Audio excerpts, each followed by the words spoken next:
Welcome to the Grappling Rewind Podcast.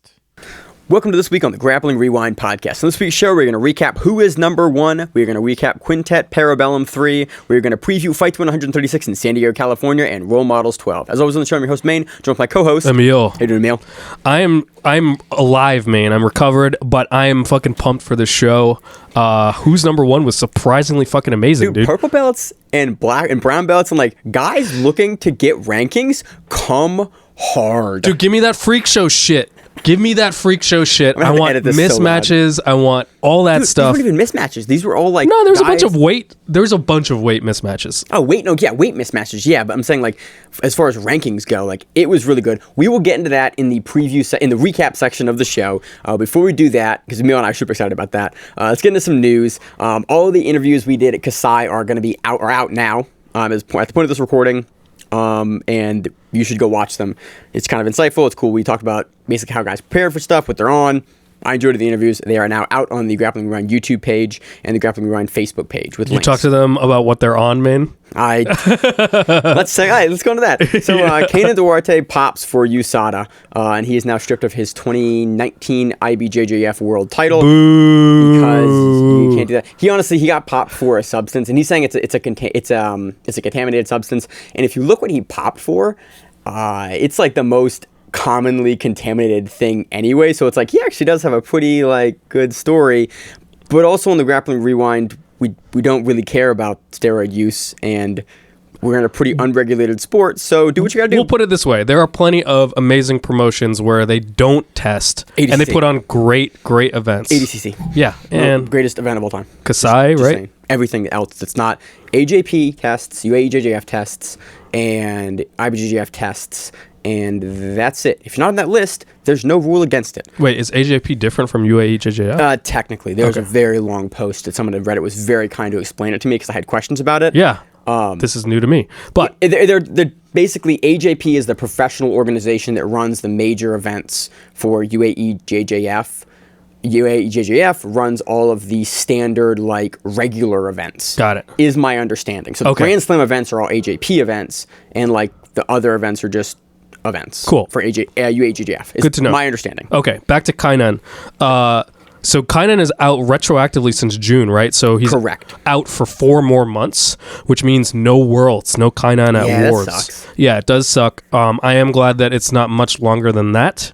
Dude, it's just like, I don't know, we've talked about on the show, we talked about when Josh was the primary co-host on the show, how much we don't really care. Yeah. But it's also, we come from a unique perspective because it is beneficial for us to have exciting matches, and so for having guys that are more trained, more recovered, like we kind of already have a dog in that fight from an entertainment perspective, so it's not really my place to speak on, like, on a moral side because I have a dog in the entertainment fight there. Right. And I mean, the thing is that, honestly speaking, might be jaded on my part, but like I assume everyone's on steroids, and just like basically. Some people are more intelligent about cycling than others. That's right. That's my assumption. I assume if you're a professional athlete and your money is based on how well you perform in whatever batting cage, ring, arena, stadium you compete in, you're doing something to get as much of an edge because you performing well is the difference between you making a lot of money or not a lot of money. Right. So. And by the way, the comments in Flow Grappling's Instagram post about this news got spicy, dude. You mean with Kaynan and Dylan? Oh, yeah. Dude, everyone should go and look at all the screenshots between Seth got in there, Dylan was in there, AJ was in there. Kaynan was in there. Gordon was in there. Gordon was in there a bunch. It was beautiful. Go back. We're not gonna recap too much of the drama because we're trying to be a drama show, but many laughs. Oh, we eat that shit up. Many laughs were had internally on the Grappling Rewind chat of just screenshots of hilariousness. So you should go into the announcements for those and look through some of the comments where other folks waded in. But obviously Emil is really sad about this whole thing because he's like your favorite dude. So hopefully we see him back soon. Hopefully, no one else gets caught. It happens about every year. About every year, someone gets popped. This year, I feel like it's a sacrificial lamb, right? It's like IBJJF being like, look, we're just legit enough. Like, we'll pop one champ. Pop one guy a year. It's like, okay, so it's Kaynan this year. That sucks because we really like watching Kaynan, but it is what it is. We'll see him back in 4 months. Let's see what else. Oh, next on my notes, literally, this is the note I have.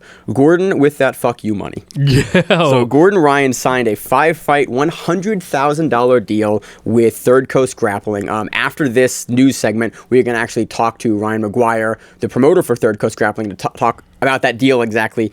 That is the biggest deal any jiu-jitsu athlete has ever been signed to, and definitely, bar none, makes Gordon the highest contract paid athlete in jiu-jitsu. And there's no non-competition clause, right? No. In the interview, we talked about that a little bit. I think Ryan kind of misunderstood exactly what I asked in the question, so he kind of answers a different question. Okay. But yeah, there's no non-compete in it, from my understanding. That's amazing. Gordon's good to go. If other people are going to pay him other stuff, he can do that, but he just needs to compete on Third Coast to fight his contract out. Yeah. And that's awesome. So props to Gordon, man, getting paid. I also really love, and Ryan talks about it a little bit, that it creates like a ceiling. Like, look, if you are not Gordon Ryan, you don't do all this, you don't sell like this, you don't sub like Gordon Ryan, we're not going to pay you $20,000 to fight. You go down from there. And it's like, and if you have things that bring to us, then you can go up to close to Gordon Ryan's level. But that's the bar. He is the dude we're paying the most. If you're demanding $25,000 to fight for us, you're not going to get that. So. That's interesting. I don't know anything about negotiations or running a promotion, but I feel like that sets a floor more than it sets a ceiling. But like, I see what you're saying, and Ryan explains it much more eloquently. Yeah, in the interview. I'm sure. Hasn't heard the interview. I'm sure, and like honestly, like I can see now from a promoter being like, yeah, go and deliver this. Like, not so much as we won't do this, but like get to this level and we will. Right. So I guess it's a carrot is the way to think about it. Is like. I just like that he's being very open. Like, look, this is what it gets paid.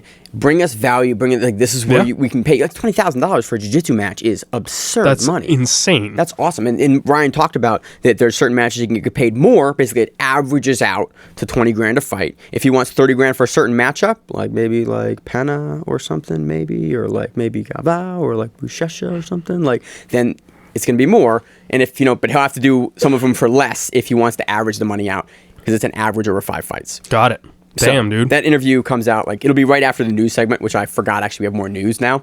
In other news, Lovato vacated his Bellator title because of his brain thing that we talked about. Sucks. Yeah, it does suck. He talked about it. It does suck because it doesn't seem like he was done competing in MMA. On the Rogan interview, he talked about like wanting to continue to fight and wanting to defend his belt, and he just seems like he's gonna not be able to do that for the foreseeable future. On the plus side, and I'm trying to look at this as a positive note, we will probably see him in more jiu-jitsu matches as a result, because his first love was always kind of jiu-jitsu and like being a champion at that. We see him on Substars coming up against Cyborg very soon, and then hopefully now that he has even more of a giant fan base with Bellator and having his title run, him getting back into jiu-jitsu will bring more people into jiu-jitsu. That's kind of like, I'm trying to look at this from a positive light, because I always really enjoyed watching him as a grappler and as a fighter, like an MMA fighter. So hopefully there's the positive side. It does suck that he's been forced to relinquish his belt pending his brain issues. Yeah. At least, I mean, he gets to end on a high note. At least, and Bellator middleweight champion. Good for you, dog. That's farther than like almost anyone will ever get. You were the 1% of 1% of 1% of MMA guys, and you did it undefeated, retired as champion. Like, good for Lovato. Best of luck with him and his brain thing. I'm killing. I can't remember the name of what it is. Yeah. This is when we need Zach on the show. Hey, Zach, what was the thing called? Zach will go, it's this thing. So let's see what else. Oh, yeah, another news. Drive carefully. I was a part of a massive accident today where I was basically sitting writing a report for my job, and I looked up and there's a giant car accident in front of me, and then I flagged cars. So just drive a little more carefully. Especially, I know a lot of our audience listens to this in the car. Be a little more careful. Wear your seatbelt. Everyone in the accident was pretty injured. Shit. Just be a little more careful. Well, I'm glad that everyone got out all right. Yeah. Let me end this news on a super downer note. Yeah. So let's move into the interview with Ryan. How you doing? We're here with Ryan McGuire, CEO of Third Coast Grappling. Ryan, you just signed Gordon Ryan to the biggest deal in BJJ history, a 5-fight, $100,000 deal, making Gordon Ryan definitely the biggest paid athlete in our sport. Tell me about the deal. How'd this come to be? Well, hey, man, thanks for having me again. Man, honestly, it's been something me and Gordon were talking about for a while, because he said there was another promotion that had offered him something, kind of similar, but it wasn't, I didn't think it was kind of, I guess, representative of where he was at in the sport. So we kicked around some ideas. We wanted to get some exclusivity on a few matches that we've been wanting to work on. Felipe Gordon 3, Kaynan Gordon 2. There's a few matches out there that we're working that we wanted to get, go ahead and get, hammered down for 2020 and, get on the books. So we thought this was a good way, also a good way to kind of promote, just kind of promote both of our businesses and do something cool for the sport. But on the other side of that was we were looking at it in the way that we needed to reset kind of how, fighter pay is seen in the industry. Like there's organizations like ACB and even us to an extent, our first event, we didn't know what people were worth. We were just kind of throwing darts in the dark and going after it. But we realized that there was so many crazy numbers like all over the place due to some of these other promotions that have come in and artificially inflated the market or whatever. And I want to get back to reality. I want to get back to, okay, well, you're worth this much because you pulled this many people on IG, or you can do this, or you bring this many viewers, or you do that. We want to get back to using, actual real data to quantify what we're going to pay fighters. And I think this deal here kind of sets the standard to the point that, hey, this is the best grappler in the world. This is what he's making. And unless you're Gordon Ryan, unless you have the accolades, unless you have the marketing prowess, unless you have the ability to make people love you and hate you as extremely as he does, you're not going to get $20,000 a fight from us. I don't care who you are. Now, it may be different if it's another sport athlete, a UFC guy, or somebody like that. But as far as jiu-jitsu guys go, Gordon's the gold standard, and I think everybody should work back from there and see where you stand up. Your IG followers, your Facebook followers, how many impressions are you getting? Do you market yourself well? What are some of your biggest wins in the last? You got to take all that stuff into play. This guy's a double gold ADCC absolute and weight champion. Year before, or the last ADCC silver and gold. He's won everything. He hasn't lost anybody in years, so you have to compare your accolades and your stats to the best grappler in the world, and then we find a fair amount that's fair for the promoter and the athlete. Awesome. So this deal is really interesting as well because this is actually technically not an exclusive deal just with Third Coast. You guys are giving him the opportunity to fight in other promotions as well. Look, Jordan and I, we've done good business together. He's done a lot for us to help us out, and vice versa. So when it came down to the deal, these guys are going to be paying more than what we're paying. That's another part of it. Is like the deals that we struck with Gordon is, look, it's a $20K base, but say we go in and he wants $30K for this match. Okay, cool, but the balance of the deal is $100K. So that means you're going to have to turn around and give me one at $10K. You know what I'm saying? So the numbers can fluctuate depending on the match, but at the end of the day, the total value of those 5 fights is $100,000. So, we want to continue to set the trend for this, not just with Gordon, but with other athletes that we enjoy working with. We signed Craig Jones to a 5-fight, $1,000 deal. It was groundbreaking. He was really happy with it. Some people said we overshot a little bit, that he wasn't worth it, but I think $1,000 5 fights, it's $200 average. Yeah, I think we can get that up for Craig. That's but awesome. No, it's going to be great. It's going to be good for the sport. It gets some reality back into the business. Like, instead of guys like, oh, I want $15,000 to show and I want this, and I'm like, where are you getting this number from? Oh, when I was at ACB, they paid me this and they didn't. Look, man, I don't have Chechen money. I don't have that I'm not living that life, and nothing against them, but we're just two humble guys down here in Texas trying to make a difference. We're not trying, I'm not sitting here riding on yachts and, using blood money to fund jiu-jitsu events. It's just not my style. So, we're just trying to do the best thing we can. Keep it entertaining, keep it fun, and, keep going down the road. All right, this is awesome. So, what are some big matches you got planned for Third Coast Grappling 3? We're still looking at coming down. We're still working out the flights, and if we're able to come down and cover it live, I'd like to. But what are some big matches you got on that event? First match, Gordon Gaudio, no time limit, sub only. We got Lucas Valente versus JT Torres. That's going to be amazing. Best guard in the game, best passer in the game. I mean, you can't write it better than that. We got Nicky Rod versus Pat Downey 2. They're going to come back, run it back from their deal at who's number one on the Flow Wrestling side. But this time, Nicky Rod's going to get his hands around his neck and give him a little squeeze and remind him that there's a little difference between the two sports. It's going to be great. After that, Edmund Najmi, Tommy Langaker. We've got Ethan Krellenson, Gio Martinez. We've got Servio Tulio, Oliver Taza. We got Danielle Kelly, Talita Alencar. And what I'm getting to is that this is the deepest and the best card of the year thus far. That's just what I'm getting to. So if you're going to tune in, if you're going to come to Houston, I mean, tickets are kind of getting scarce. But if not, tune into Flow Grappling. And I promise entertainment from beginning to end. Awesome. Hey, Ryan, it's always a pleasure having you on the show. I appreciate it. Thanks a lot for your time. Right on, man. Thank you. Thanks. So moving on to our recap for who is number one. This event was a ton of fun. Basically what this event is, this is Flow Grappling's rankings event. Basically, Flow Grappling has been making a lot of rankings recently, and they curate a rankings list now for everything from blue belt all the way up to black belt, and this is basically trying to seed guys and make them fight for the number one spot or to move up in the Flow Grappling rankings, independent of them running into each other at like an IBJJF or like a major or like a super fight. Basically, it's rankings battles. I love it, especially like what we saw was multiple scenarios where you had people that were ranked in the top 5 from different weight classes going up against each other. This reminded me a ton of the Royal Invitational that like Joel Tudor runs every other year after like a couple weeks after Worlds or the week after Worlds, where you see a bunch of guys that would never theoretically face each other in the weight class, like all intermixed. It's like, oh, this champion versus this champion, or this number 1 guy versus this number 2 guy at a different weight class or an adjacent weight class. It was super fun, and on top of that, dudes brought the action, and ladies brought the action to this event. Absolutely, and we also saw a brand new black belt, Roberto Jimenez, taking on Keenan Cornelius, the veteran, the accomplished veteran at that, and absolutely, I agree that people brought an intensity that we don't normally see in certainly not IBJJF style events. Correct. Like, you know, even though it was IBJJF scoring with advantages and like the whole shebang. That's the type of scoring that they were using. Yeah, I think having these one-offs and particularly including people that were really hungry absolutely made a more intense event. Put the incentive of that ranking. It's like, hey, this guy is ranked number 6. You are fighting number 4. If you beat number 4, you're ranked number 4 or number 3. Right. So here's your incentive. It's a real, tangible, actual like move up in the rankings. Not just, cool, I beat a guy. I'm better than this guy. I'm still going to be seated wherever in the tournament. I got to beat 4 other guys. No.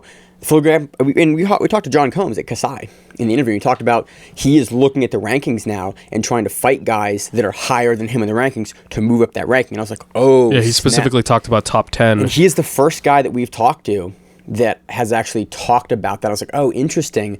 Fighters are looking at this ranking and now looking to see who they want to face. I'm like, this really changes the professional jiu-jitsu scene. I don't think people quite realize potentially how big of a kind of deal that is now there is a bigger structure. There's an outside organization, Flow Grappling, that is now curating a rankings list across multiple promotions, which I think is the important thing, right? Because there are rankings in the IBJJF, there are rankings in the UAEJJF, but what happens in one versus another doesn't influence that. Correct. However, now that there's a third party doing this, then now I think absolutely it incentivizes people and running their own events to basically further the rankings. That's a big deal. That's, again, like we talked about what Fight to Win does, they're creating and curating a league system where fighters are looking to take that number 1 spot, and the number 1 spot theoretically actually means something now because, hey, this is across all the kind of lists. You're the guy now at this weight class. I'm assuming and I'm hoping that there was a pay incentive for the number 1s as well. But I hope so. Either way, the event paid out, I think, $52,000. Paid out a total of $52,355 in salaries commissions for the who is number 1 IBJJF rule set. That's substantially higher than the average for Fight to Win. So it almost certainly they're paying a substantial amount to those ranked fighters. So let's talk about it was awesome. Let's get into the actual meat of the event. Do you want to start with Keenan versus Roberto first, or Magali versus Hugo? Let's talk about us eating shit on these predictions, Maine. You ever be super confident about a range of picks and almost talk like you're an expert, and then completely be wrong, and then to multiple people that you talk to had a narrative and a thing I thought was going to happen, and then be completely wrong about it. And then the exact opposite happens and you look like a total ass face. To a giant array of listeners of a podcast, and then to my friends and to people in my gym and to owners of the gyms I go to, and you'd be just super wrong about something. Yeah, so that was my week. Exactly. This is gonna be my week. Precisely. I think we're talking about the main and co-main here, and we'll break these down. To caveat this is the most wrong that we have gotten picks since Cyborg won the IBJJF GP in August of 2019. Right. We're usually pretty good. we botched the picks here bad. So let's talk about like. But I will say it's exciting because in this case the underdogs won in incredible fashion. So we'll start off. We have Victor Hugo defeating Nicholas Marigali by points. This was a black belt ultra heavyweight match. Number 1, Marigali versus number 4, Victor Hugo, I believe. Huge weight difference here. I learned something about myself, and that is I think of jiu-jitsu in 3 weight classes: featherweight, lightweight, and fucking huge. And I'm terrible at deciding and figuring out like anyone that's significantly higher weight than me, like what the relative weight is. You do your weight class, the weight class above you, and the weight class below me too, right? Like that's it. Like there's if anyone is more than a weight class above you, you're basically like, that's in the fucking huge. Yeah, they're fucking huge. So you didn't realize that Victor Hugo is about 40 pounds bigger than Marigali. Yeah, I just learned that it's visible. It's a, and I won't attribute the result of this match to that size difference. I think it definitely played a little bit of a factor though, because Hugo is a guy that can. I think we saw it towards the end of this match. Is Hugo locks down position, and that weight I think helps you lock down position a little bit. But like I will say, Marigali remained active throughout the entire match. Like early on in the match, he had a omoplata attempt. He had actually another one later on in the event. He had triangle attempts. He was moving around. I think he had difficulty moving Victor Hugo. Excuse me. The same way that he moves other people in his weight class. Yeah, Emil's gonna dying over here into the mic. Emil got us pizza beforehand, and I'm trying to actually compete again coming up in April. And Emil is not trying to help me at all. He's like, I brought pizza. I'm like, I didn't know that. I'm eating healthy. So, yeah, I think he had more difficulty moving Hugo than I anticipated. Because I anticipated him to I anticipated both him and Kaynan to probably sub their opponents, and I was wrong, Emil. Yeah, I mean, in this case, in the Hugo Marigali match, it went much differently than I anticipated in terms of Marigali not getting a rhythm. We saw them do a little bit of stand up off the bat with Hugo kind of actually like pushing Marigali out of bounds, but then it ends up pretty quickly with a guard pull into 50-50, and it stays in 50-50 for like 7 minutes or something. 6 or 7 minutes. And Margali's on top up until the 3-minute remaining mark. Yeah. So and then Victor does a 50-50 kind of like tech up sweep, and and then at that point Marigali is playing in guard, and he's still being insanely active. He's still being Marigali and like throwing up subs and looking for. In fact, early on in the match too, I forgot Marigali had a really dangerous loop choke attempt. As he does. He got an ad for that. Yeah, exactly. Like they talked about how. So Marigali was throwing up a ton of sub attempts, which again is the reason why I love Marigali. Like he absolutely tries to finish people, and it's evident. Hugo is playing a lot more like conservatively. Yeah, I think you said conservatively, not defensively. He wasn't really playing defensive. He just wasn't opening up. And because when we see Marigali blow guys out, it's when they get aggressive and get offensive. Like that's why the Herberth matchup at Spider was so impressive, because Herberth played that aggressive, like come forward game with Marigali and was like competitive with it. Most guys that do that, you see them get, or you see Marigali really take the way from that. So Hugo's playing more conservative here, but not necessarily defensive. Yeah, not giving Marigali the opportunity to scramble, which is where he really wrecks people. Yeah. Are these transition points. So lots of activity by Marigali, but for the remaining portion with the sweep points, Hugo kind of like stabilizes, and then despite Margali's best attempts to sub, time runs out and Hugo gets the win. So next up, we have Roberto Jimenez defeating Kaynan Cornelius by points. This was surprising. The announcers or the commentators made, which was Howell Teague and Ricardo Amendola. They brought this up a ton, but this was Roberto Jimenez's black belt debut, and so his first recently promoted after 2020 IBJJF Nogi Worlds. Nogi Worlds, yeah. Is Nogi Worlds 2019? Yeah, it's the last event of 2019, I think, isn't it? I can't remember which month it's in, but Roberto Jimenez gets promoted immediately after that, so only a couple months, and he has to take on the number veteran 2 ranked Kaynan Cornelius. Right, and like veteran of just about everything. Kaynan Cornelius, and Roberto pulls immediately and enters a berimbolo attack. Before he pulls, he throws up a triangle, like really quickly. That's very, very similar to the triangle that Kaynan got caught in at Europeans, and Kaynan very quickly postures up and gets out of it. But I thought it was really funny that the same kind of thought that Roberto goes with is the same thing that happened to Kaynan at Europeans. So what ends up happening here is, Jimenez goes for the berimbolo and gets a sweep off of it, which is remarkable because the commentators again brought up multiple times Kaynan's disdain for the berimbolo, and I think this is a prime example of a move. You cannot speak holistically about a sequence of moves. I think Kaynan's hate for the berimbolo is more of like a joke than an actual, like, doesn't think it works, doesn't think it's good. I feel like it came out more of as a joke, and then people kind of took it seriously, so Kaynan kind of ran with it. I don't think he really is, like, anti-berimbolo, because we don't see him bolo, but we see him, like, in those leg grab positions, we see him use techniques similar to that occasionally. Right, well, this happens twice throughout this match. That did surprise me, is we very rarely see Kaynan hit with the same thing, like, twice. I also thought, kind of from a metagame position here, was really interesting because we saw Roberto attack Kaynan's guard in two different ways in this match. We saw him kind of extended very far out and not letting Kaynan drag him down into like deep lapel positions. So Kaynan was able to get initial lapel positions with like a very, very low lapel and wrap it around to positions that he wanted, but he never really successfully postured Roberto down unless Roberto was on top of him in like a half guard position and all the way in. I think, and I'm far from an expert on the lapel game. It would be great to have Josh here to comment a little bit more about this, but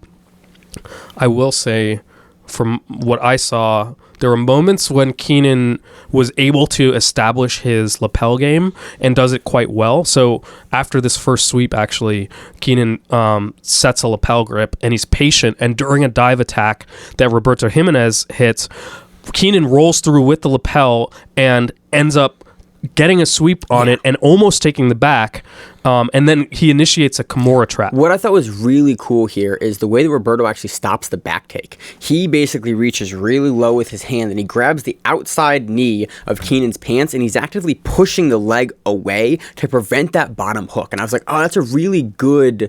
it's a really good way to do that, because then you can't get looped over, you don't get the hook, you get no points scored, because, again, you score a back mount in a black belt match, it is very hard to make up 4 points at the black belt level. So stopping that is super, super critical. And we see Roberto a lot of times getting off angle just enough to, start to make Kaynan have to adjust, and then Roberto, who has really thrived well in the scrambles, forces a little bit of a scramble, and he's able to start kind of getting into the positions more so that he is looking for more than Cornelius. Yeah, that sweep sequence though was beautiful, and I definitely think that at this time Kaynan was in his game, and it wasn't so much that he didn't establish his game. I think he had what he needed, and Roberto did a good job at stifling it. I think it was really interesting as well because, again, I played against lapels a little bit, and we're starting to see it more at the lower levels that I'm at. The way that Roberto jumps and turns over the guard to get out of the lapel position, he's no longer. It's so good. Well, and in part, Kaynan started attacking a Kimura trap before Roberto spun out. So it was a Kimura trap. Roberto scrambles out to standing, and Kaynan maintains. So they both start standing, and Kaynan maintains a lapel grip.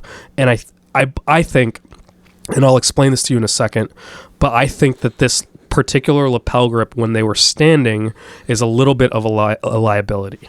So we see Kaynan maintaining tension on the var lapel, and when they're standing, Roberto shoots a single from pretty far out, and without any kind of setup, no snap down, nothing like that. No, they're basically both standing in that jiu-jitsu head-to-head position where both guys are at almost like a 90-degree angle, but not quite, resting on each other's heads, and both pretty far away, but still maintaining head contact. And basically, Roberto's able to, almost without any resistance really, get to the single leg, get the grip, and then get the takedown. He does snap Kaynan down a little bit with the cross side lapel, because Kaynan has the far side lapel with the same side hand, and he's tensioning it, and then Roberto has the same side collar of Kaynan on the outside, and snaps Kaynan down a little bit as Kaynan is stepping in. So I think the setup here is really a little underrated, the wrestling. I don't know, man. His hand looked free on the side where he's... So you're talking about the side... Roberto's snap down was on the side where he wasn't reaching for the leg. Correct. Okay, yes. He has the same side collar. I see what you're saying. And then the camera side closest to us is where he reaches for the leg. Correct. Kaynan sort of starts to crowbar under that arm a little bit, but it's too late. Roberto's already too deep, and Kaynan is already sort of standing all the way up straight because he was tensioning the lapel. And meanwhile, that arm that was tensioning the lapel wasn't engaging in actually sprawling and stiff arming. You can't stiff arm, you can't crowbar because you're down low at the end of the gi, at sort of the far end tail of the lapel. It was really interesting. I'm not sure if it's something that. And here's where, again, I'm going to be very open with everyone that listened to this. I need to go back and read the IBJJF rules because Josh talked about this a little bit.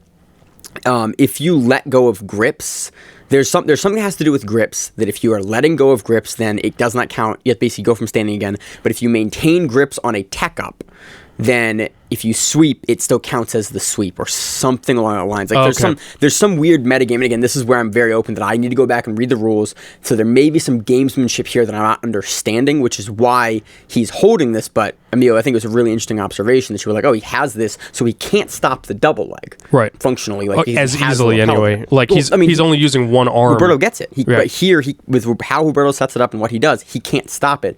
Partially probably because he has that lapel. Why he has it, I can't really speak to because I'm not keen. But it appears as though that lapel grip is not engaging with the sprawl. Right.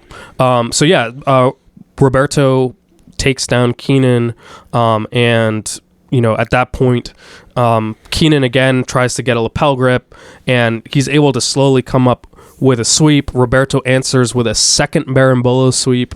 Number 2, which is weird. You don't see Kaynan typically get hit with the same thing twice in the same match. Yep. And so what we see is that, in this case, it definitely appeared as though Roberto was getting the better exchange in the scrambles. Kaynan wasn't able to slow him down as much as we anticipated. And it's funny but it because great. Kaynan's talked about, like on the Map Run podcast, basically his not need to, but with more aggressive players, like he would let them play like that a little bit, and then he'll start to slowly lock it down. But he didn't ever seem to be able to lock Jimenez down. Yeah, it felt like there were brief moments where Kaynan was chaining together lapel attacks, but then Roberto would be able to. He would force some sort of scramble, right, and then he would typically come. A couple times he got swept, but he would come out on top for the majority of the time, right, and in a position that he was able to work from or able to sort of start putting up positional offense on. And it was a really, really interesting to see a guy that we've covered before, Roberto, but like have that scramble strategy work against a guy like Kaynan who wants to lock you down and wants to walk you down a specific path with the lapel guards that he plays. And it was really interesting, and I'm super hot on Jimenez now and like what he can do, because now again, is he ranked number 1 or number 2 at heavyweight over that win? I don't know about that, but he's definitely he's got to be ranked now. He beat number 2, like from a rank. This is again where Michael Sears, the guy that actually curates the list for Flow, has his work cut out. I'm like, I'm really curious to see how he's going to make that ranking change, because you have a guy going from unranked being the number 2 guy. This is where a systematic form of ranking like ELO would be really great. Like, and we actually saw, I can't remember if we talked about this, but I don't know if you talked about it on the show. There's someone who's doing ELO rankings using BJJ Heroes data. I'm trying to remember the name of her blog, but it's really fucking good. She's actually based in Baltimore, which is crazy. That's like so funny that we're both based in Baltimore. But I will say that I'll look Amanda it up. Riggs. Amanda Riggs, thank you. She did an incredible job at systematically implementing ELO, which, if you're not familiar with, was the algorithm that was first invented to rank international chess players. Yes. And it's a nice system that is it might not be perfect, but at least it's an unbiased mathematical equation that spits out rankings. And stop banging the table, Mil. If you defeat someone who's higher ranked than you go up significantly. Yes. If you beat someone who's lower ranked than you only go up a little bit. Correct. And so it's a really nice system for that. I hope that something like that gets implemented so that we don't turn into, like, jiu-jitsu doesn't turn into MMA where the rankings don't mean shit. Right. And but it's exciting, and I do hope that Roberto gets some love for this win, because it's a very impressive. He's got it, man. It's super impressive. Go back, and the commentators talk about this for the match. This is a tape study match. Yep. This is a match that we are going to go. I'm going to go back and watch and what is he doing? How is he doing it? super interesting, super engaging, scrambles as well as positional lockdowns and changes of position and sweeps and takedowns. It has it all. This is what high-level jiu-jitsu I wish would look like more so than now. I agree. So where do you want to go from this? I think our notes are probably significantly out of order because we took notes at different times in different ways. Okay. So what do you want to do? My next up is I believe the same one as yours. I have Michael Galvao submitting Mateus Rodriguez by rear naked choke. I'm going to call this a fucking rewind recommends. Okay, I was hoping you would, because dude. This match was fucking unbelievable. Galvao pulls guard. So Rodriguez was Atos, right? Correct. Mikhail Galvao with no relation to Andre. Except that dope-ass jiu-jitsu game. So Galvao pulls guard, and so he jumps guard. He jumps guard. Yeah. So Galvao has Rodriguez in full guard and fully lifted off the mat. And while he's fully lifted off the mat, Galvao starts going around to take the back and almost gets there. It was so I watched close. this 3 separate times. I was like, how is he doing that? And I was like, oh, cool. I'm never gonna beat a child coming up in jiu-jitsu. No, it's never gonna happen like that. I watched. He was a juvenile, right? So he's in that weird. Okay, him and Rotolo's are in that weird place where they are juvenile purple belts, right? Which is the craziest division that is not adult black belt, because juvenile purple belt is basically you are so good you can't be a blue belt. And I think IBJJF only opened it up. I'm speaking a little out of turn here. Only opened it up in the past couple years, basically. Like, we have too many juveniles that are too good. You can get purple belt, but you're still not 18. You're basically 17-year-old. Crazy good purple belts. So at a minimum brown belt level, and in Ty Rotolo's case, definitely a black belt level. At a minimum black belt level, just not old enough. Right. Like literally, it's like we can't keep you at blue anymore because now you're 17 and you're not a blue belt. Like you can't get brown belt because you're not 18 yet. So crazy good purple belts, and that's where Michael Galvao is.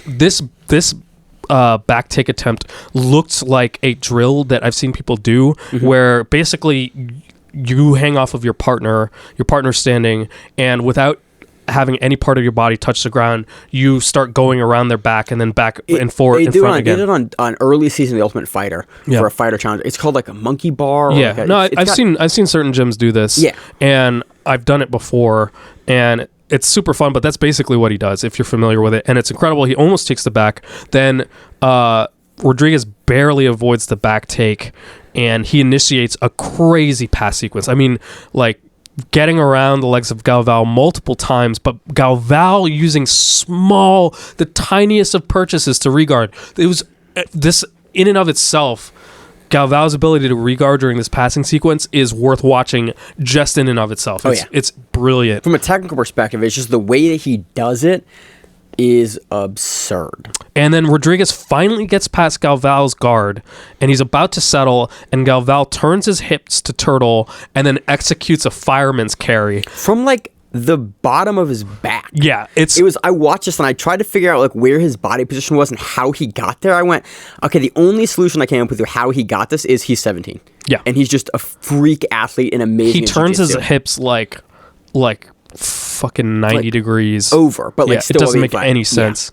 It's really impressive. So there's fireman his way out of danger. There's no points, but Rodriguez ends up on a back crucifix, and this is where Galvao patiently works to get his back to the mat and reverses to take top as Rodriguez turtles, and Galvao does an amazing back take roll. So I want to pause right here. This is where I thought it was amazing, because you see the gamesmanship of the IBJJF, where Rodriguez is getting his guard passed, rolls to turtle. Galvao identifies the roll to turtle, jumps, beats him to the turtle, and then throws the hook in as the turtle's going. Well, there's no hooks.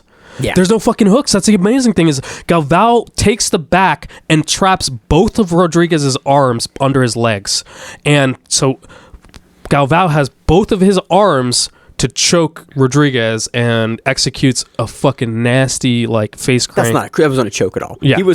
He basically turned Rodriguez's face a solid 90 plus degrees, and then just you saw him lock in position and just squeeze straight back and turn. And I was like, ooh, and Rodriguez eats it, super toughs it out, and then you watch the head just turn and squish, and he has to tap. Yeah. And he does a very small tap on the leg, and your arms are trapped, and you just can tap their foot. It was so subtle that I thought that Galvão had released prematurely and that there was a Brazilian tap, but thankfully Rodriguez honored his tap.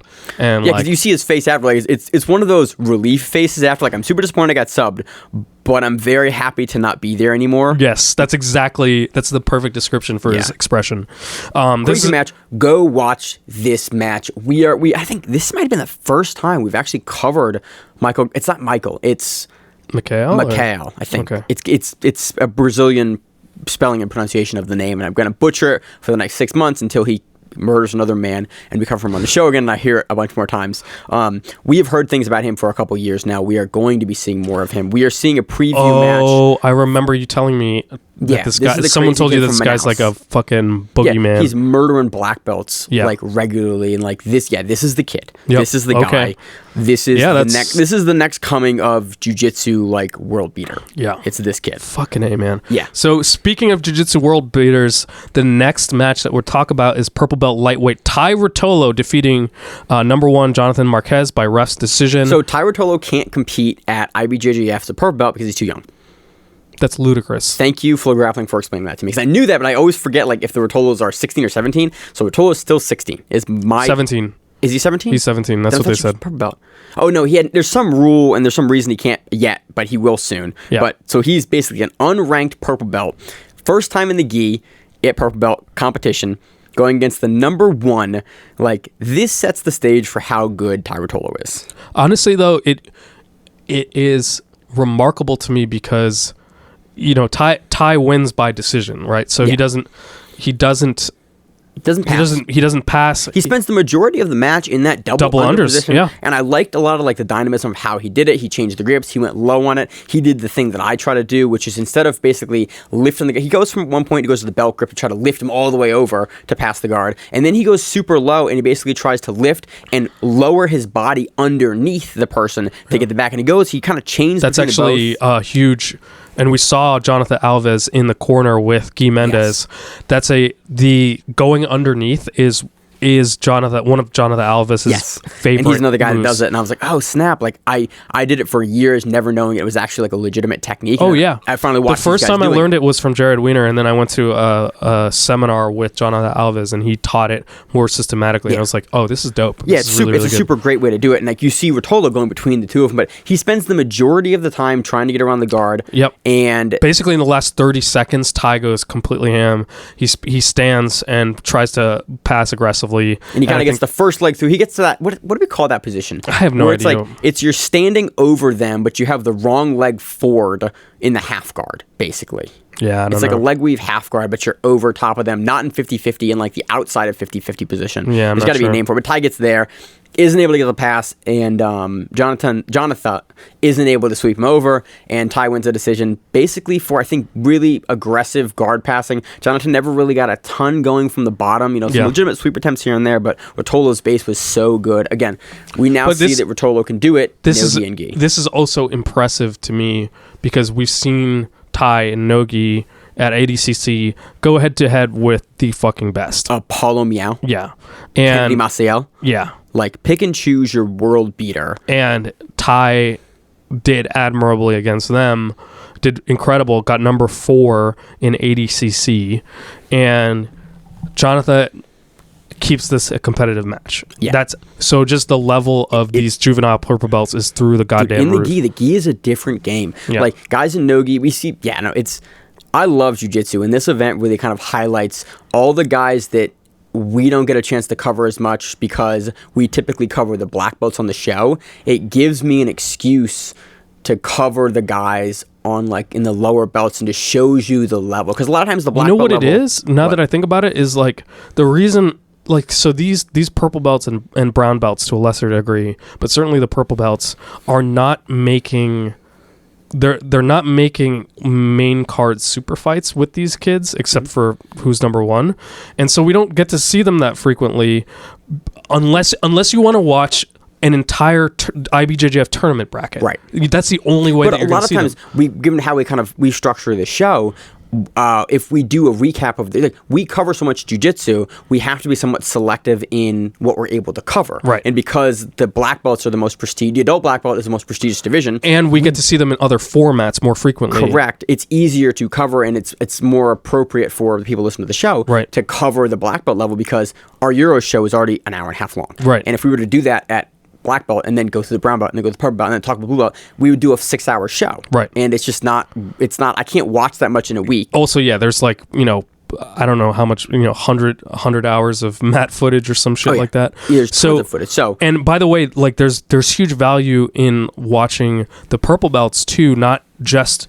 the big name ones like Ty Rotolo, but Zach had a really amazing observation, which is that if you want to see what the meta is going to be in like 2 or 3 years, start with the competitive purple belts now.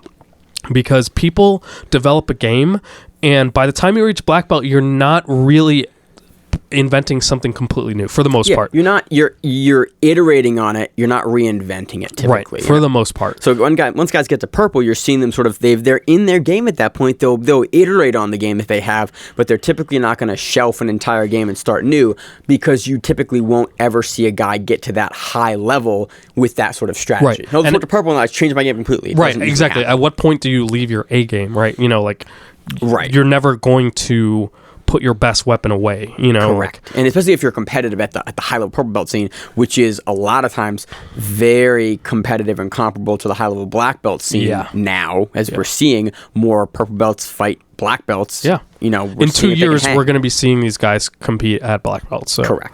So crazy match. Ty Rotolo, crazy good. Jonathan, crazy good as well. Like, I don't want to take anything away from the guys that weren't able to win their matches, but man. So next up on brown belt, we have number 1 Kaynan Duarte submitting Mike Kachikian by rear naked choke. This was awesome match as well. We have Mike pulling, and he gets to single leg X. Kaynan backsteps to pass as Mike turtles, and Kaynan rolls through to take the back.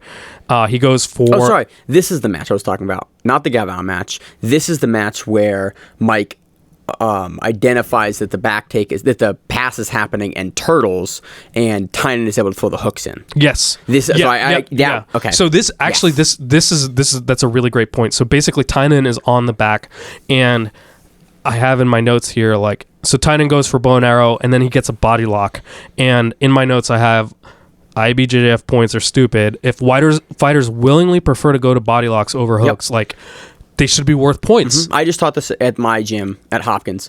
Not my gym, at the university club that I coach. Basically showing, okay, this is the hooks. This is currently what you need to receive points. Understand how to use both the hooks and the body triangle, because it's very possible in the near future we're seeing more and more tournaments incorporating using the body triangle as a control position, and depending on the situation, you may opt for a body triangle versus opting for the hooks if you think you can control your opponent better and look for a finish or look for a dominant position and potentially go back to the hooks if need be later. Absolutely, and we saw Kaynan also include not just the body lock and the hooks, but then the one hook in, one hook on the outside control. So he clearly knew you can't spin the guys easily. He clearly knew exactly what he wanted for control, and knew which one to implement exactly when he needed to. And he put the hooks in for points, almost like as a okay, I can get the points. But as a points thing, okay, I'm going to get my points here to be safe because I'm supposed to get my points here, but not because this is the position I'm looking to control the back mount. Exactly. So he's patient. Kaynan traps one arm with a foot and one arm with a hand, and he gets a single-handed rear naked choke.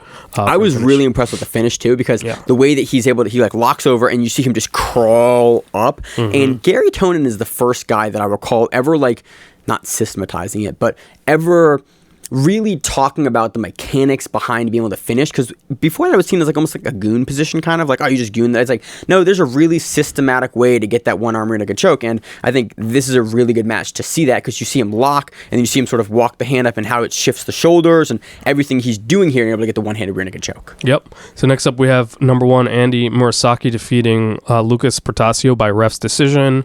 Lots of double underpassing by Portasio.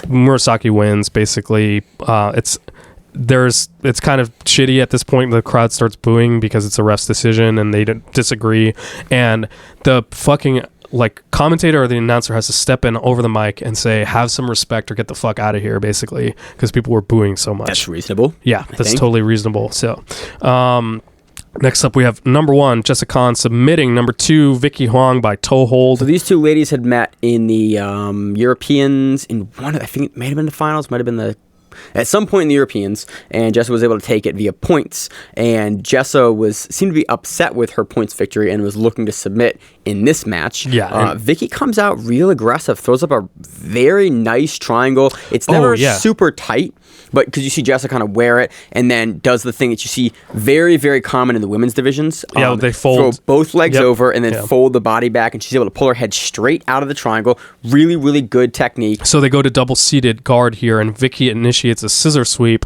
Jessa grabs the leg that is kind of doing the sweeping motion, gets single leg X, extends, and gets a insanely fast toe hold finish. Super quick. Because you saw Vicky like sit for a while on the mat after, and I'm a little upset.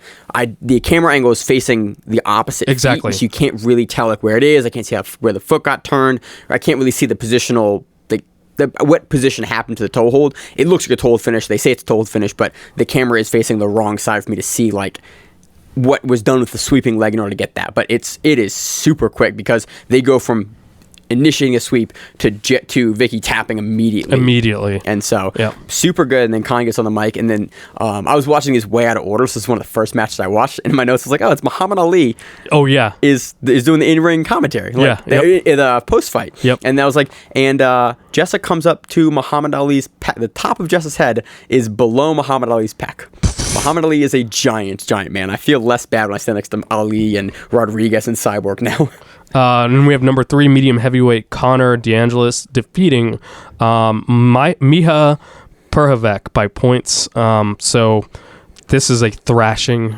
Connor basically imposing his will. The end results are 12-0, but basically like match. Yeah, like Connor gets to 3/4 mount. Mia's able to reverse a couple times, but every time there's a reversal with no points, Connor answers with an actual sweep. Yeah. And then, he passes twice, racks the points up. So that's the way to do it. We have number 1, Mayram Alves defeating number 3, Joshua Cisneros by points. This was awesome. Josh Cisneros, who Maine and I have talked about before, he is of the teepee choke in 12 seconds fame and fight to win. Yeah, he's a purple belt.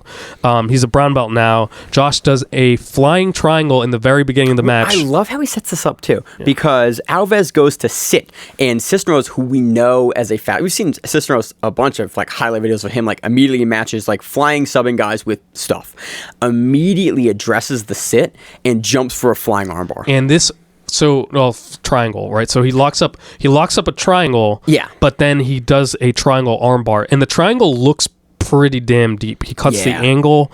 I don't understand how Mayram was able to survive this at all. Black belt level defense, dog. Like that's. But he doesn't have an arm in or anything like that. We're watching black belts, because occasionally black belts do stuff that's like, how does he do this? Like, because they're black belts, and that's like we're watching a black belt match that happens to be contested at brown belt. I could have sworn that Josh was going to get a tap here, but basically Mayram's able to hold on and pop his head out. So Mayram initiates a amazing Toriando pass twice, and the first time Josh turtles and Granby's, and the second time Mayram nearly gets the back end mount, and Mayram triangles, and now Josh pops his head out and is on top. They go into double-seated open guard, and the refs decide to give them double penalties, which is hilarious because this match has been fire. And Josh gets a 50-50 sweep, and he nearly passes, but Mayram turtles, gets a single leg, doesn't quite secure the takedown. In the last 30 seconds, I think what does Josh in is he goes in for this Estima lock, and it's one of those last 30-second bullshit like leg lock attacks, which we see people go for a lot more in fight to win because you won't get punished by missing it and getting swept, but he misses it and he gets swept. Mayram gets the points. And so he wins. Great match. Own points. Yeah, great. Again, we love watching Cisneros because he's another guy. But again, that's why I love covering Cisneros, is because he'll go for that leg lock. Like he is one of those guys that has the ability to finish someone at any point in the match with something flashy and quick and like really technically sound.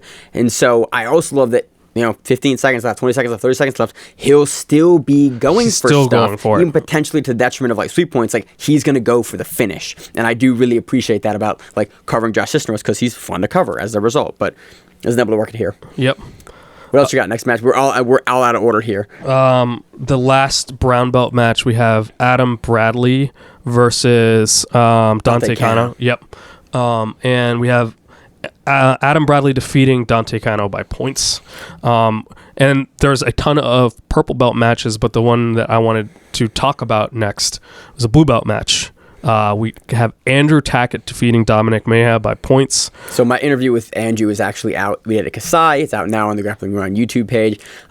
You should listen to it. Andrew is a very interesting dude, and he has I was super surprised about the way he talked about jiu-jitsu and how he talked about how he finishes stuff and just like his mentality.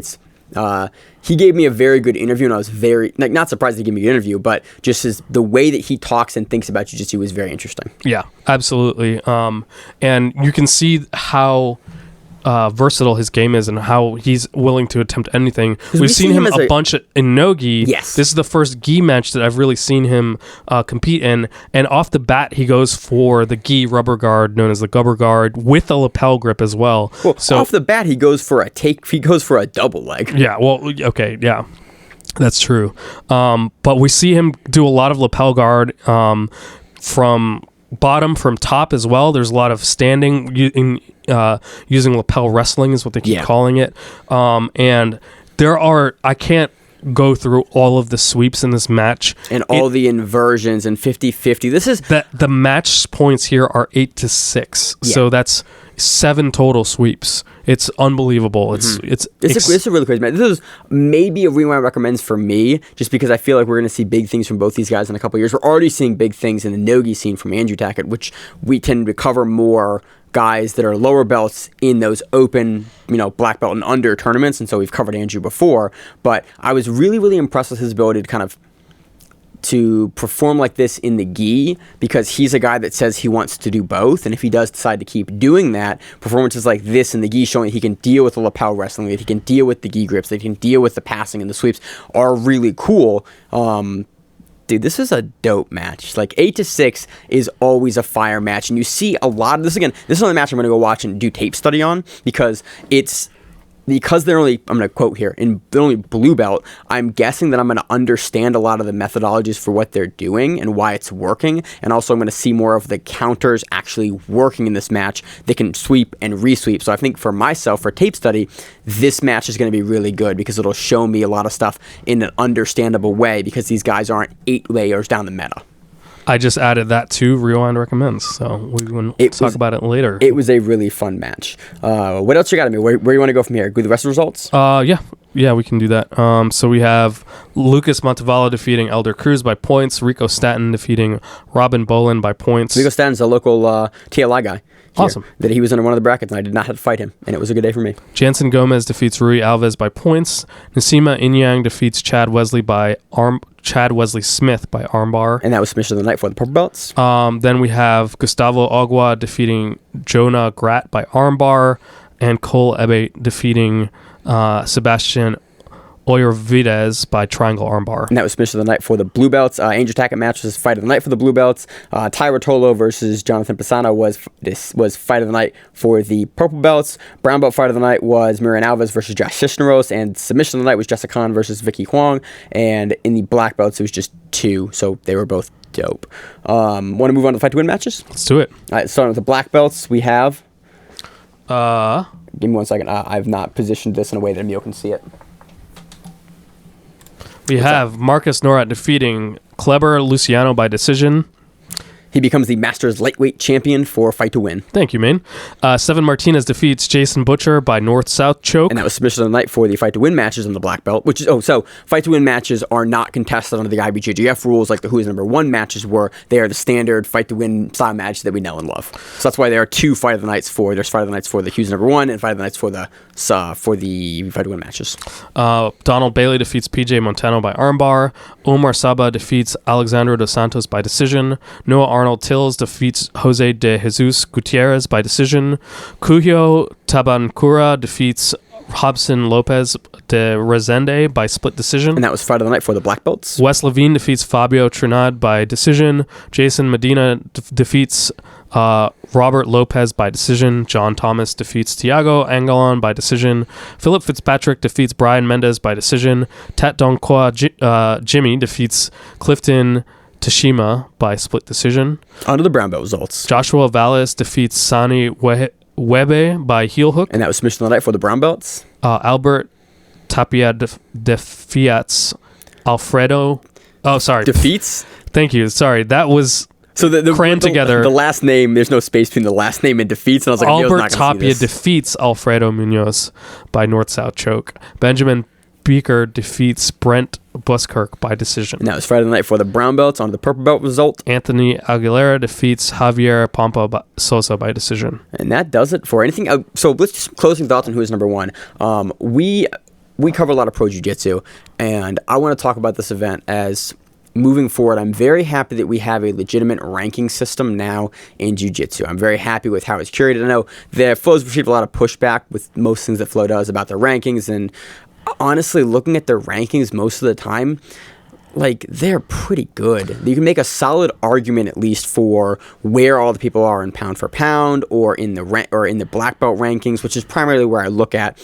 You know, there's nothing that's like, why is he ranked so high? It's like, well, because he beat him or he performed like this against this guy, which makes sense. Like, it's all right. It all seems to be on the up and up, and I'm a big fan that I can point to a rankings list that makes sense, and you can get an idea of the level and of like where guys are in that top 10, top 15. Yeah, as I said before, it'll be better if they systematize it, but you know, still, it's great that there are rankings. They seem reasonable. They give people an incentive to take these events on, and gives people a sense, gives the fighters a sense for what they're accomplishing, and gives people, excuse me, an event perspective on the talent. Yeah, I love it though. And we also get to see top talent fight top talent and ranked top talent. Like, hey, this guy's ranked here, this other guy's ranked here. It gives the matchup additional like storyline to it, as opposed to just this is a one-off super fight. Both guys are really good. It now quantifies the really, in quotes there, and we can see it unless you're watching the video show, the really good. It's like, oh, this is the number 3 guy. I can put a number and a value behind that. He's fighting the number 5 guy. Theoretically, they're really close, but like the number 5 guy is potentially a little bit of the underdog looking to take that slot. It adds the storylines that make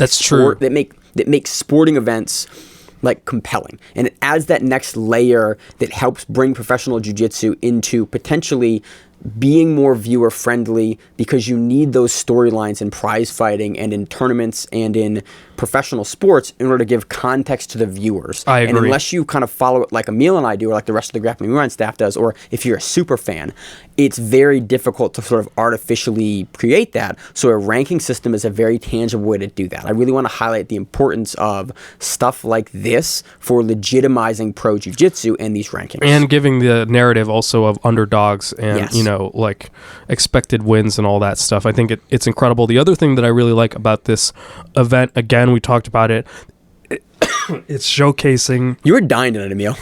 Mm-hmm. Yeah, you're never like this. You fill up like 4 water glasses to try to stop coughing. It showcases talent at the lower belts. Yeah. And we know, we've talked about it, the only thing that's keeping some of these kids purple belt is their age and these weird rule sets. But there's a lot of black belt level talent in those divisions, and now we get to see them. Yeah, and honestly, we've talked about it before, like moving on to the age thing. I'm really happy that there's still that age requirement. I'm really happy that we don't have 12-year-old black belts. Like, there's certain people that can definitely perform on that stage at that level, but I do like that you have to go through, you have to become an adult, you have to, you know, perform to earn a black belt in jiu-jitsu, because that kind of puts a limiter on, hey, you've got to be an adult. You've got to be established. You can't just be a 12-year-old with a black belt. Like, you've got to fight through. And you may be the best purple belt at 17 years old. That's good. And in 2 years, you'll be a black belt. But and you may be thrashing adult black belts, but not everyone can do that at that age. And most people can't, and so it creates a nice bar there where it's like if you're on the level, you will totally be black belt in 2 years. Right. But it stops the sport from being watered down and having 15 and 16 and 14-year-old people that maybe aren't on that purple belt, brown belt, black belt level. And I do really appreciate anything we've only seen the talent level go up. Dude, it's getting crazy. So that's all I got on Who's Number One. I'm super excited. I really hope that the event is a huge success and they run more of them. Emil, you got any other closing thoughts? Nope. It was awesome. So on to a recap of Bellum Quintet 3. This event is available on YouTube for free.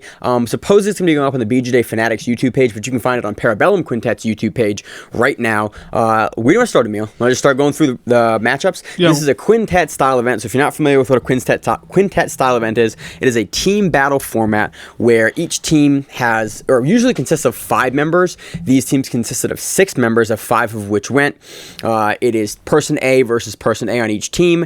If someone wins via sub, the person that won via sub on the team continues to the next person of the following team, and then our goal is to eliminate everyone from the opposing team. If there's a draw, both grapplers are eliminated. If there's more than a 40-pound weight difference, you can elect to have a shorter match, going from an 8-minute time to a 4-minute time, or you can elect to go for a full-length time, which most guys actually elect to go here. So. And one key difference, I think, in the rule set between Bellum and the Quintet promotion is that in the Bellum rule set, heel hooks are allowed. Yeah, and baby. Closed guard is allowed as well. Yes. So the teams are Cicero Costa with Pedro Veras, Fausto Godoy, Rodrigo Guattari, Igor Mokabir, Fabricio Barbarati, and Shaquille Samadi. We have Team TriStar with Ethan Krellenston, Ayman Zahabi, Oliver Taza, Gino Poirier, Pierre-Olivier Leclerc, and Javad Majoub. In Detroit Jiu-Jitsu team, we have Khalil Fadala, David Garmo, Mohammed Al-Hamadi, Mohammed Habala, David Gonzalez, and John Toth. In 10th Planet, we have Corey Guittard, Francis St. Amour, George Sadas, James Banville, Renee Souza, and Alex Savard. And these results are brought to you by Cage Side Press. Thank you very much. Thanks a lot, guys. Really appreciate it because I don't have a full results list. I have a ton of results on the second round, which is really what I want to talk about. There's a lot of decisions, but the second round was it was fire. So in the first round, we see all of the bouts end in basically a time runs out. There's a DQ. This is Cicero Costa versus Team 10th Planet in the, whatever you want to call it, semifinal round. Basically, there are no submissions through the 5 matches. And during these 5 matches, 10th Planet accrues 2 penalties. Cicero Costa doesn't accrue any penalties, so Cicero Costa advances. In the other semifinal side, we have Team TriStar versus Detroit Brazilian Jiu-Jitsu. TriStar advances on, we'll call it, submission points, or how do you want to... Okay, so we used to call them match points. Team points. But that doesn't make any sense because there's more matches. So we're going to start calling them for Quintet-style events because we're covering more of them and they're awesome. We're going to start calling them team points. So TriStar wins on team points 5-3. So let's go down the results. We have Gino Poirier versus John Toth. Toth wins via submission. Then John Toth loses by submission to Javad Majoub. Javad Majoub then goes against David Garmo, and here's where things get really interesting. First off, Javad Majoub is huge compared to Garmo. Large gentleman. Garmo's not a tiny guy, but he's also not a big guy. I think he's usually a 45. Definitely a 40-plus pound difference here. But Garmo elects for the full time, and when a guy that's small, because the guy that's smaller always gets to select, do I want to have a shorter time with this monster, or do I want to have the full time with this monster? And Garmo, being the gangster that he is, elects for the full time, which typically means that you're looking to submit the person on the other team, especially going 1-1 now with give me his name, Javad Majoub, yeah. Javad. So your goal is to probably sub that guy so that you can move on to the next round. Right. So here, what happens is interesting because David Garmo elects to seat as one would do against someone who's significantly larger, and eventually. Javad initially has trouble kind of like implementing his game, but eventually he gets to a dominant position where he is more or less pass guard, and the refs step in and award him a second penalty during this time, I think for stalling. And here's where it gets confusing because the ref steps in, gives Majoub a penalty, a second penalty, and then resets with Garmo being given the top referee position from the front headlock position. Right, and referee's position in wrestling, if you're familiar with it, is basically turtle, right? So Majub is turtled, and David Garmo, the smaller guy, is on a top front headlock. Yes, but instead of wrestling, we end up kind of behind the person. In this, you start like front headlock position. And you see, once the whistle blows, Garmo goes ham. He snaps an aggressive front headlock, and his other arm is a little bit out of position, but he readjusts pretty quickly and gets it into a full-blown guillotine with Majub standing. And he goes, Majub goes, and stands bolt upright and stands. And then he starts to, like, walk. And I was like, okay, because a lot of times guys will go, if you get standing guillotined by a guy and the guy actually jumps up onto your body, you'll walk around and you'll kind of like try to shake the guy off. But Javid like does a beeline for like the edge of the matted area. Yeah, and he kind of walks pretty much straight off. And then he walks off the stage. Yeah, like out of bounds completely. And there's a little bit of a heated argument for a split second between Garmo and Javid and Javad, sorry. And they disqualify Majub. I cannot say his Javad name. Majub, yeah. They DQ him understandably for basically walking out of a submission. The thing that I don't understand is why they were reset in the referee's position, but it must have, it was a result of the penalties. I'm guessing that's basically the result, that he get 2 penalties. Like, hey, you start here, and honestly, I like that they're changing the rule setup. I like that it leads to interesting stuff like this, where it's like, hey, it's actually a really bad position to start in jiu-jitsu, the front headlock position. So it may incentivize. I like that that Parabellum is modifying the Quintet rules, where you're allowing heel hooks and close. Like it's playing with it, yeah. It's playing with it. I like that, and they're looking for different stuff. They got the aggressive stalling penalties like Sakuraba's Quintet. Oh, yeah. And it's good. So we see David Garmo go on, and then we see him pull Oliver Taza, 80cc veteran. Dude, Taza is a submission hunter, and he's just non-stop both attacking. of his matches, dude, just go and just go and just go and well, just he had 3 matches, actually. But yeah, sorry, all three of his matches. So in this case, Oliver Taza is just attacking basically across every single position you can possibly think of, and ultimately, dude, Garmo is hard to sub. Yeah. But for the submission sequence here, it's really cool because you see something really interesting from Taza. You see him in the armbar position on David Garmo, and you see him link his legs behind David Garmo's shoulder and basically cross his feet. And in the armbar position. Yeah. And I love that the commentary staff actually recognizes this and goes, oh, you're traditionally not supposed to do this. And as they're actually going to explain why it's fine in this position, Taza gets the tap and they move on, as good commentators do, and it's great. But I teach all of my students this, because what you should do is you should cross your feet when you are behind the arm on an armbar. If you cross it over if you cross your legs on the opposite side arm over someone, they can shuck off the legs with their non-armbarred arm in one motion because both your legs are linked. That's why you're not supposed to cross your legs.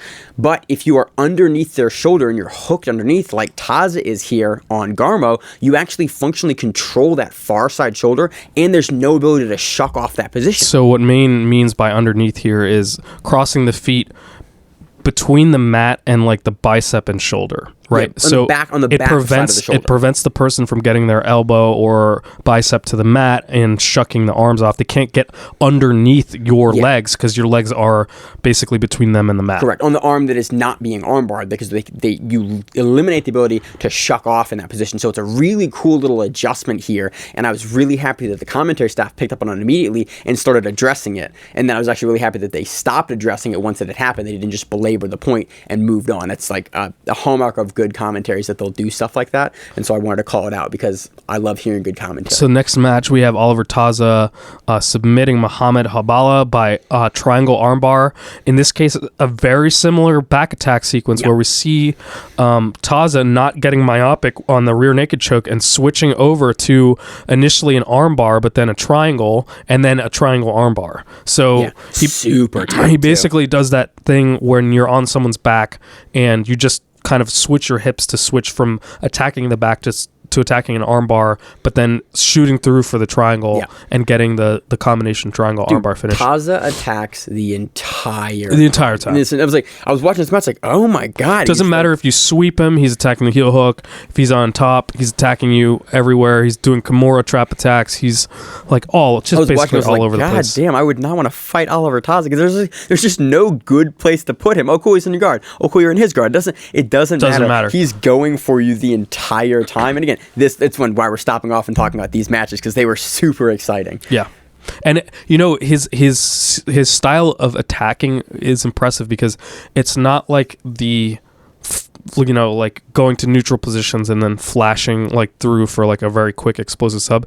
It is a grindy non-stop assault. But I love that he'll grind you through the leg positions. It's like, oh cool, you out of leg positions, cool, I'll grind you from top position. Oh cool, I'll grind you from the guard position. He's literally grabbing positions for submissions like more or less everywhere. It's just remarkable to watch. Everywhere in this match. Like that's why I don't want to like recap the match play by play because there's just so many sequences that Taza goes from A to B to C to D and just like runs down and then is eventually able to, credit to Muhammad here. Like, dude staved off what? Substantial an entire round worth of submission attempts and got out of them, and eventually Taza was just able to keep throwing up that positional offense and gets it done with the triangle armbar super tight too. So finally Oliver Taza gets the submission there. He goes on to his third match versus Muhammad Al Hamadi, and in this case by the time he's in his third match, doesn't get the submission, time elapses, and both fighters are eliminated. Finally going to Ethan Crelinson versus Khalil Fandala, and this was another amazing match. We see TriStar's hallmarks through and through. We starting to see them have a very sort of defined style of jiu-jitsu. It's heavily influenced by the Danaher folks, obviously. We saw we see Crelinson go for the octopus guard a lot, which is we see Gary Tonin favor it. Occasionally Gordon. Well, explain to people that may not be familiar exactly what the octopus guard is. So it's a half guard, but what you do is you reach all the way across the opponent's body and get behind their forearm bicep. So your head and arms are sticking out the other side, basically, and this basically prevents them from doing, it keeps you safe, right? Because your head is now in a position where you can't be darsed or anything like that, and you can start to attack your own sweeps from here. It's a really weird, almost looks less like a half guard, more like a 50-50 position, kind of, to me. When I see it, I'm like, just honestly, if you're unfamiliar with what octopus guard is, go and just Wikipedia picture of it. And Gary Tonin uses it heavily. Yes, and it's a really, really good sweeping position. But we see Crelinson use this for a good portion of the match. I think there's at least three different positions where Crelinson opts for this position to kind of look to sweep over and get the position that he wants. Right, and what we also see, and you see this in Crelison's other match, is that attacking heel for hooks on Ethan Crelinson from 50-50 is a liability. He is exceptionally good at rolling through to back attacks when people do that. Penna style? Yeah, it's incredible. He does it multiple times. In this case, Crelinson is able to get to the back and just attack a motherfucker of a rear naked choke. We see Crelinson finish rear naked chokes. Like, it's never like a quick tap either. Crelinson gets there and he'll lock and he'll ratchet you down slowly because he gets that body triangle in and he's so hard to get off of you. I mean, we saw that during his ADCC trials run and, other things we've covered him when he defeats guys via sub. A lot of times it's that rear naked, at Shugio, we saw the same thing. He locks guys down, he slows the pace down, and then he gets on your back and he slowly walks the hand across, and then he does little adjustments with his shoulder in order to force your neck up.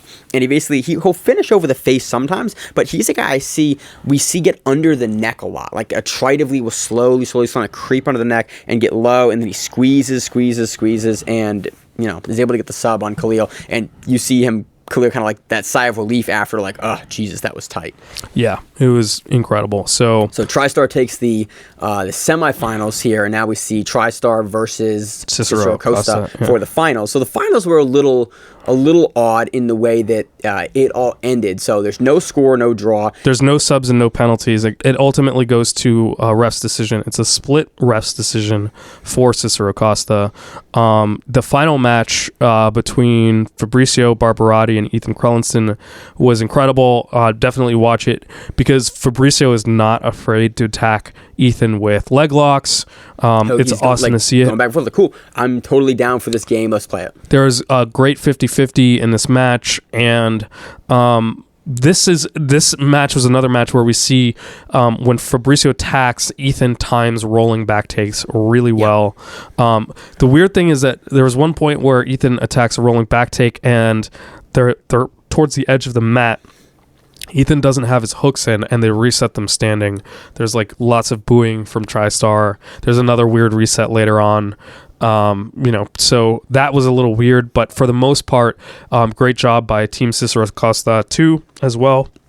TriStar is a stacked team. And dude, Pierre, Taza, Kronston on any team, plus your other two dudes are monsters too. Yeah, that's a tough team. So props to Cicero Costa, man. Even if it's a split decision, like that is still a super impressive victory over a team like TriStar put together. Again, I'm not as familiar with the Cicero guys, but I should be. I'm going to go back and watch this event probably again during the week as I edit some of the Grappling Rewind stuff and enjoy it in kind of more full depth. We didn't just take notes on it, but recommend you go back and watch it. It's an awesome way to see Canadian talent as well. Yeah, it's a Canadian event. I think this is the first event on the Grappling Rewind that we have covered in Canada. Possibly. I can't think of another event that is a Canadian event, so it's really cool that the Canadian talent gets showcased, like in your own country. Right. TriStar is a Canadian gym, which kind of like gets glossed over a lot of times. It's awesome. I love that jiu-jitsu, like I think you talked about it on the recap show for 2019, it's becoming a worldwide sport. There are now events that we've covered all across the globe in different places. There's talent in different countries as well. And, TriStar and it's not just, I should rephrase this. It's not just the Danaher influence. Zahabi is a brilliant jiu-jitsu mind in his own right. He has a whole series of YouTube videos on jiu-jitsu which are incredibly thoughtful. Yeah, I really love the way that he talks about stuff too, like the way he breaks stuff down in a very like digestible way. Yep. I like the way that he kind of talks about and talks through thought processes and why, and I think he's very open to different body styles and different tendencies. I like that he's not a very rote jiu-jitsu coach. This is how it should be done, but these are the reasons why you can do it different ways. I like that about Zahabi a lot. Yep, I agree. So that does it for Quintet Parabellum Quintet. Really great event. Watch it, support it. On to the next one. So on to our preview for Fight to Win 136, taking place in Los Angeles, California on February 15th. We are main evented black belt heavyweight no-gi title, Kaynan Duarte versus Tractor Vinicius Ferreira. Fuck yeah, man. Fucking A, yeah. Okay. Kainan's back. So, if you don't know, I've been super, super busy this week because we did all the interviews with Kasai, and I've been editing them all week, and we've just been extremely busy. So typically what happens before the show is a couple days before, I'll pull all the previews for the week prior, and I'll look everything, I'll kind of get everything laid out together. This week I didn't get a chance to do that until we opened this browser. Just 30 seconds ago, both before we started delighted. Recording. Oh my God, this is awesome. I'm so happy. Hell yeah. Yeah, that's awesome. Okay, so Duarte, if you didn't know, listen to the beginning of the show. We're big fans of Duarte. I love that Seth does not give a single bother that someone got dope tested or... I'm pretty sure Seth has openly talked about him doing steroids. Yeah, exactly. Fuck yeah. Okay. So I'm on board with this. So let's talk about divisional lineage. So the heavyweight title, we saw Duarte win this. We saw him defend it against Nicky Rodriguez, and this will be the first time we've seen Duarte defending the title again versus Tractor. Tractor is no joke. We saw Tractor fucking go on an awesome ADCC run, in his own right, doing very impressively. So yeah, this is going to be super exciting. It's a no-gi. This is going to be fireworks. This is the type of divisional lineup I want to see. Like Tractor, I think he's got to be in the top 5 of his division, if not top 3. Kaynan Duarte, definitely number 1. Grappler of the Year for 2019, ADCC champion at the +99 division. Yeah, world champ. World champ. I think he quietly grand slammed. It was I think it was 2019. So within a calendar year, he Grand Slammed, but I don't know if it was within. I checked this. Within it wasn't an IBJJF Grand Slam, but it was a calendar year Grand Slam. It was a calendar year. Yeah, exactly. It was a calendar year. You win Grand all Slam. 4 majors in the calendar year, but not in the season, which spans half the year because the World's in the middle of the year. Right. Okay. So what's up?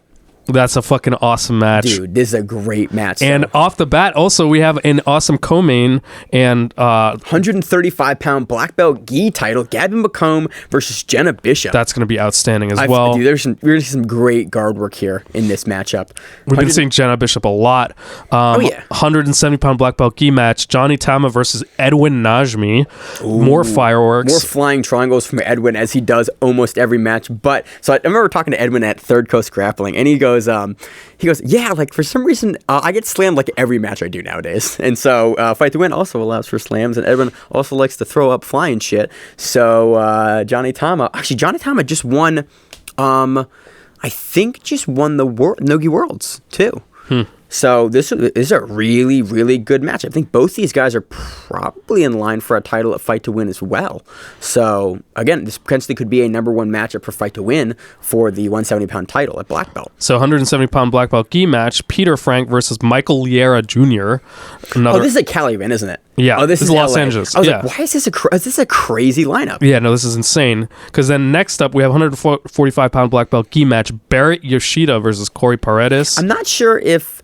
who has the 30-pound... Oh, this isn't a Masters title. Okay. I think Barrett still has a title at Fight to Win, but I forget what division it is, because I think he had a Masters Plus title, but he may have lost that. And I think he did. He might also had a Masters title too. I don't remember. I know that Yoshida fluctuates between 35 and 45 and having a title and not having a title, and I always cannot remember what division he has had the title and if he currently has the title or not. But again, probably a number 1 contender spot for another shot at the Fight to Win title. Next up, we got super heavyweight black belt gi match, Matt Palupalele versus Hayarison Picano. Super heavyweight black belt gi match, Orlando Coronel versus Rodrigo Munduruca. 220-pound black belt gi match, Dustin Peak versus Seth Daniels. Yeah, Seth Daniels stepping back in. I love Seth's been going through some personal stuff recently. He's been posting about it on the Fight to Win Instagram and his personal Instagram. And so it's really cool to see Seth getting back out there. He's been reffing a lot more of his own events, the main events, because he's relatively unbiased and he can keep everyone in line really well. So it's really cool to see Seth jumping back on, taking another match in his own promotion, getting his mind off of what he's doing, and kind of getting focused on this.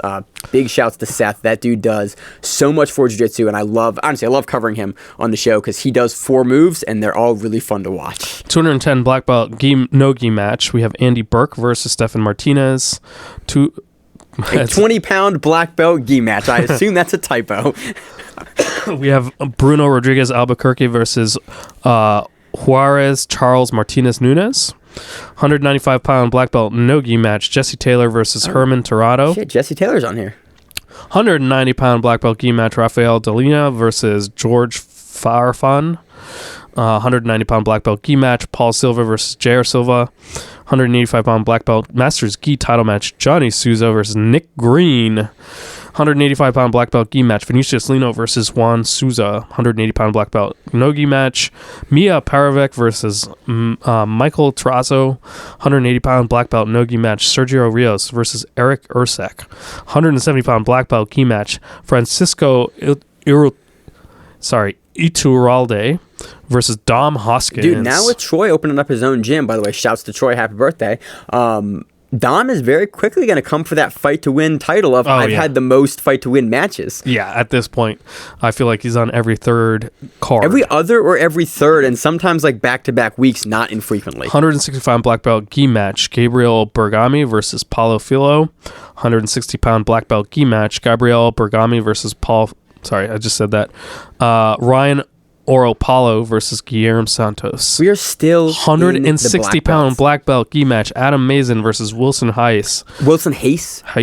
Wilson Hayes. That's the Wilson Hayes that fought Padilla, the UFC. Like, dude, that's crazy. Also, it's crazy it's at 160, considering I think Hayes was a 25er for a while, or a I know he's a 35er, but like 160 match. That's 145-pound black belt gi match, Tim Mendoza versus Antonio Lopez. 140-pound black belt no gi match, Sofia Nordano versus Nikki Sullivan. Dude, this is 140-pound black belt no gi match, Adam Mazin versus... Oh, sorry, that's already come up. That's listed twice for some reason. I'm not sure why. 140-pound black belt no gi match, Joff Real versus Chris Orzad. That's a Jeff, by the way. It's a different spelling for Jeff. Got it. 135-pound black belt no-gi match, Jacob Lee versus Cody Legendre. 125-pound black belt gi title match, Christian Woodmansey versus Ron Henderson. I can't believe Woodmansey is this far down on the black. This is insane. Yeah, and this is a 125, nuts. which is actually like a reasonable weight for Woodmansey to fight at. It's not a 35 match for once. I'm really happy that we're finally seeing Woodmansey versus actually a fellow roosterweight in Juan Henderson. I think these guys have fought a couple of times, actually. I don't know how many black belt gi matches or how many black belt matches that was. I mean, we could have counted them, but I'm not going to. I'm not going to. That's insane. That's like, we're getting into the brown belts now, like bunch of brown belt matches as well. Dude, like you said, the Cali cards are always absolutely crazy. There's a concentration of talent in California like few other places in the world. The rest of the matches are purple belt, kids matches, other matches. This is going to be a great card. Like we say, the Cali events for Fight to Win are always fire. Coming off of this Who's Number One event that also had Fight to Win matches on it, it's going to be really great. It's also like one of the, I think the only event aside from Role Models that's happening this weekend, so definitely tune in. Any closing thoughts, Emil? Kaynan's back, baby. Dude, Kaynan's back, and I'm excited for it. All right, it does it. All right, so that does it for this week on the show. Let's do the outro section now. What do you got going on this week, Emil? Well, it's a pretty quiet week. I'm recovering. Apologies to everyone for my coughing. I'm getting over a cold here. But it was terrible the entire time. I was trying not to like make note of it too much, but I was like, you're killing me. I know. It's terrible to listen to. So again, apologies. But yeah, no, it was a great weekend. On Friday, I saw Josh outside of jiu-jitsu and or podcast related shit. Just went to get some dope ass ramen where he works. Caught up with him. And he introduced me to one of the new instructors at Guardian. Oh shit. So if you're not familiar with Guardian is a new nonprofit gym that's opening up in the Baltimore area. They are also out of Oakland, California. It's a nonprofit that basically exposes kids in not so great areas to jiu-jitsu. It creates after-school programs for them and allows them to come in and do jiu-jitsu, I think, free of charge. Yep, it's free for kids 10 to 17. Jiu-jitsu, yoga, and MMA is what they're going to be teaching. So Anne, who's one of the instructors there, is going to be leading the women's only classes, which is rad. I'm glad that the gym is opening as an opening, having dedicated women's classes. I think that's great. Yeah, that's always awesome. I mean, I teach a women's class at the university, and it's like it's anything to help bring more people in. I think that having women's class is a really good kind of on-ramp to a lot of women getting into the sport. Yeah, I mean, totally. It's great. I'm really happy that they're having that from the opening, because a lot of gyms don't initially have that when they open up. Yeah, so they it's try really to. Cool. It's this chicken and the egg thing. It's like, oh well, we're not going to do that because we don't have enough women. And it's like, if you build it, they will come. Yes. And I'm glad that like Guardian is taking that approach to it. They had an open house on Saturday that I went to. I'm sorry. I'm so upset I wasn't able to go because I was coaching at Hopkins when that happened, and it was literally when I was coaching at Hopkins.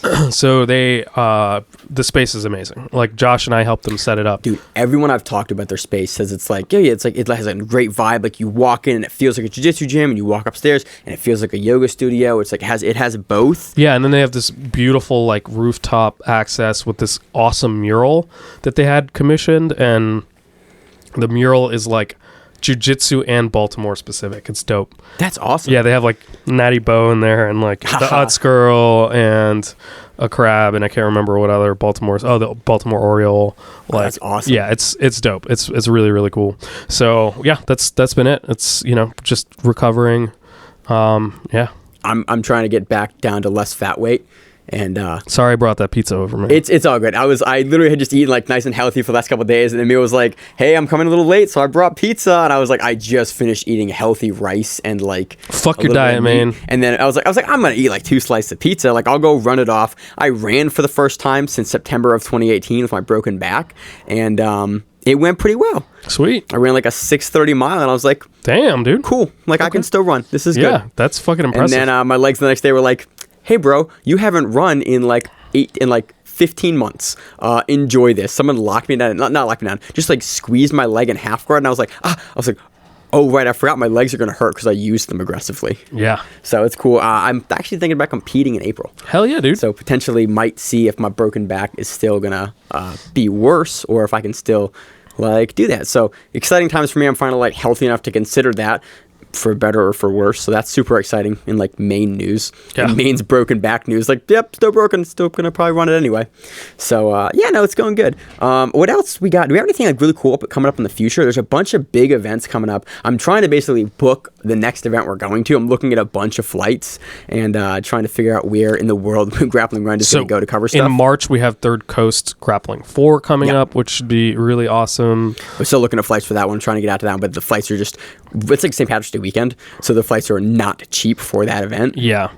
I'm trying to think of what else. I know that Kasai mentioned that they're going to be doing a Super Series in that time frame-ish. Which should be really awesome. Substars is in 2 weeks in Miami. Oh, yeah, Substars is going to be really great. I'm looking at flights for that, if I can get down there to do it, but still flights are going up and up, and I'm for some reason, for 4 hours, flights dropped down in price. I'm definitely going to go because the flights, there's a direct flight that leaves, super early in the morning, and then basically, I wouldn't have to get a hotel. It's basically how quick turnaround would be. So I was I can totally maybe do that. So, yeah, really great events. Oh, if you are looking for what upcoming events there are on the Grappling Rewind website, we do have that events list. I don't talk about the website nearly as much as I kind of should on the show. The events list is super helpful. I mean, even just from me learning what I need to cover on a given week. But if you are trying to find out what's happening jiu-jitsu wise on any given week, we're pretty much the only destination where you can do that. Yeah. That's it. Flow Grappling will only post Flow Grappling events on their upcoming events list. So if it's a event like Quintet Bellum, which is on YouTube, basically, or even AJP now, which is on YouTube. If it is a pro event, typically what we kind of look for is a pro event with commentary that'll have results up that you can follow and watch as a spectator. We try to put it on that event. We try to put it on that list so that you can watch it and pay attention. We may not be able to cover it on the show, but we try to put it onto that list in case we can. So you can see by date basically what's coming up, what to look forward to, and basically every single weekend there's at least one event, if not 3 to cover. A lot of weeks there's 3. So we're also putting out more articles there, doing more blog stuff. We have a bunch of photos from Kasai that we're looking to get up in another article this week maybe. So be on the lookout for Grappling Rewind. We have blogs now. We're kind of expanding into more stuff that we are able to do on the YouTube page, all the interviews we're posting on the website and on the podcast. So we are looking to again do big things in 2020. Share it with your friends. You got anything else, Emil? That's it, man. All right, that does it for this week on the Grappling Rewind podcast. As always, I am on the... Jesus, I botched the intro really bad there. As always on the show, I'm your host, Maine, joined with my co-host, Emil. And we are the Grappling Rewind. We will see you on the mats. If you like the show, please consider sharing it on Facebook with the folks at your gym. It's the best way that we grow the show, and we really appreciate it. You can reach out to us on email. We also have Instagram. We have Facebook. We have Twitter. We have Google Plus. Until that shuts down. We have a website. If you have an event you would like to have us cover, please let us know. If you have a name, like most people do, and you'd like to have us stop butchering it, let us know. Reach out to us. The show is also available on YouTube, Spotify, in addition to iTunes and every other podcast service. We very much appreciate your time, and thank you.